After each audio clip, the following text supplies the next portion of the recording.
ब्रेकनंतर बुलेटिनमध्ये तुम्हा सगळ्यांचं पुन्हा एकदा स्वागत। आपण बघताय दुपारच्या बातम्या। झारखंड पोलिसांनी गुरुवारी अमित साळुंखे याला मद्य घोटाळ्यामध्ये अटक केली आणि यानंतर विरोधकांच्या आरोपांना आता चांगलीच धार आली आहे। अमित साळुंखे हा सुमित फॅसिलिटीचा संचालक आहे। राज्यामधील 108 रुग्णवाहिका 800 कोटींच्या घोटाळ्याचा हा सूत्रधार आहे असा आरोप संजय राऊत यांनी केला आहे। यासोबतच 850 कोटींचं कचरा व्यवस्थापनाचं कंत्राट अमित साळुंखेच्याच कंपनीला देण्यात आलं होतं। शिंदे पिता पुत्रांचीच अमित साळुंखे याच्यावरती मेहर नजर आहे असाही आरोप खासदार संजय राऊत यांनी केलाय। याशिवाय हा अमित साळुंखे हा श्रीकांत शिंदे मेडिकल फाउंडेशनचा आर्थिक कणा आहे। अमित साळुंखेने घोटाळ्याचा पैसा या फाउंडेशनकडे वळवला असल्याचा आरोपही राऊतांचा आहे।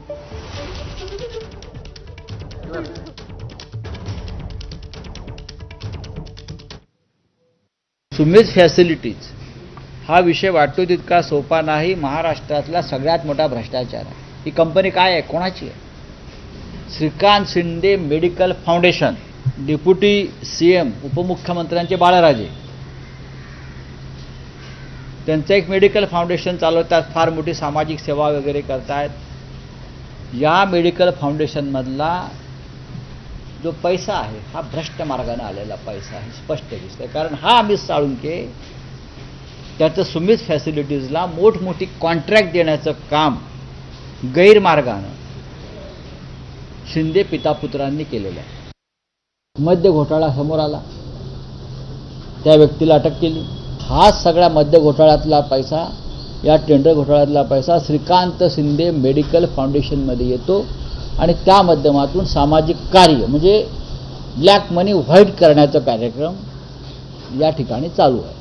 ही अत्यंत गंभीर गोष्ट आहे। देवेंद्र फडणवीस यांना याचं गांभीर्य कळत नसेल तर त्यांनी खरं म्हणजे महाराष्ट्राचे मुख्यमंत्री आहोत आपण हे विसरून जायला पाहिजे।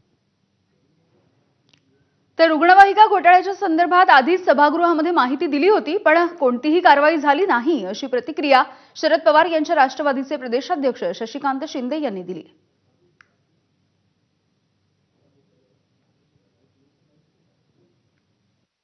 ॲम्ब्युलन्स घोटाळा हा आम्ही विधिमंडळात काढला होता। या ॲम्ब्युलन्स घोटाळ्यामध्ये या असलेल्या व्यक्तीचा सहभाग आहे, त्याला हे कॉन्ट्रॅक्ट दिलेला आहे अशा प्रकारची माहिती आम्ही सभागृहात दिली होती, परंतु त्याच्यावर कुठल्याही प्रकारची कारवाई केली गेली नाही। आमचं म्हणणं आहे, जर झारखंडच्या सरकारने कारवाई केली असेल, त्याचे धाकेदोरे जर महाराष्ट्रामध्ये असतील तर त्याची महाराष्ट्र सरकारने सुद्धा चौकशी करून कारवाई केली पाहिजे, अशा प्रकारची आमची मागणी आहे। तर अमित साळुंखे नेमका कोण आहे, त्याचा घोटाळा नेमका कसा आहे आणि महाराष्ट्रासोबत या सगळ्याचा नेमका काय संबंध आहे जाणून घेऊया। अमित साळुंखे सुमित फॅसिलिटी कंपनीचा मालक आहे। झारखंडच्या सरकारी मद्य दुकानांना सुमितकडून कर्मचाऱ्यांचा पुरवठा केला जातो। अमित हा छत्तीसगडचा मद्य व्यावसायिक सिद्धार्थ सिंगानिया यांचा निकटवर्ती आहे। सिद्धार्थ सिंगानिया झारखंडच्या 450 कोटींच्या मद्य घोटाळ्याच्या प्रकरणी अटकेत आहेत। सिंगानियाच्या चौकशीमध्ये नाव येताच अमित साळुंखे यालाही अटक झालेली आहे।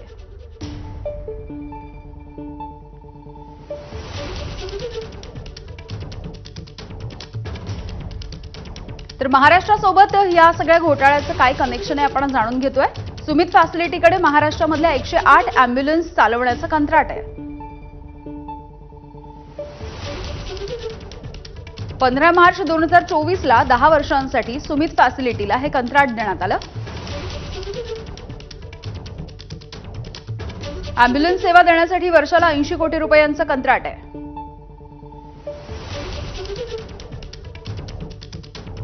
साळुंखेला 1500 ॲम्ब्युलन्स गाड्या पुरवण्याचं कंत्राट आहे। तिघांनी निविदा भरल्या, पण साळुंखेच्या सुमित फॅसिलिटीला हे कॉन्ट्रॅक्ट मिळालं।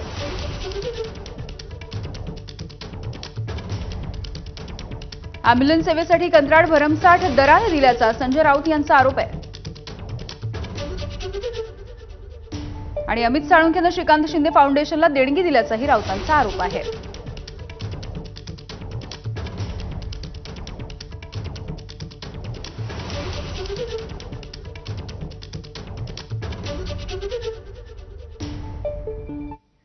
पुढची बातमी बघूयात. राज्याचे कृषी मंत्री माणिकराव कोकाटे यांना रमी खेळणं आणि शेतकऱ्यांच्या संदर्भात वादग्रस्त विधानं करणं हे आता चांगलेच भोवण्याची शक्यता आहे.